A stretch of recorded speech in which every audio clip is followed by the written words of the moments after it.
L'opposante bélarusse Svetlana Tikhanovskaya figure dans la base de données des personnes recherchées par la Russie. Figure de la contestation anti-Loukachenko, Tikhanovskaya vit en exil à Vilnius en Lituanie. Elle fait l'objet de poursuites dans son pays d'origine pour appel à des actions portant atteinte à la sécurité nationale. Et c'est à ce titre qu'elle est désormais aussi fichée par les services russes. Ce mercredi, Svetlana Tikhanovskaya a appelé la France à aider son pays face à la répression menée par le président Loukachenko. La jeune femme avait rencontré le chef de l'État français, Emmanuel Macron, lors de sa visite à Vilnius fin septembre.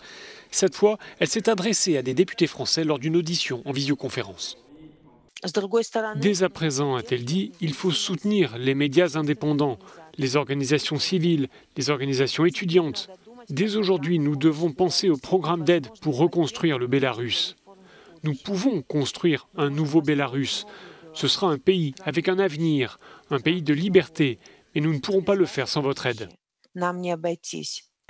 Concrètement, la chef de l'opposition bélarusse plaide pour la mise en place d'un corridor humanitaire pour apporter une aide médicale aux personnes ayant subi des violences lors de la répression des manifestations. Plus largement, elle appelle la France et les Européens à des sanctions plus sévères contre les responsables du régime Loukachenko. Depuis la mi-août, une partie de la population se mobilise dans les rues des grandes villes pour dénoncer la réélection d'Alexandre Loukachenko, estimant que le vote était truqué, et de réclamer le départ de celui qui dirige le pays d'une main de fer depuis 1994.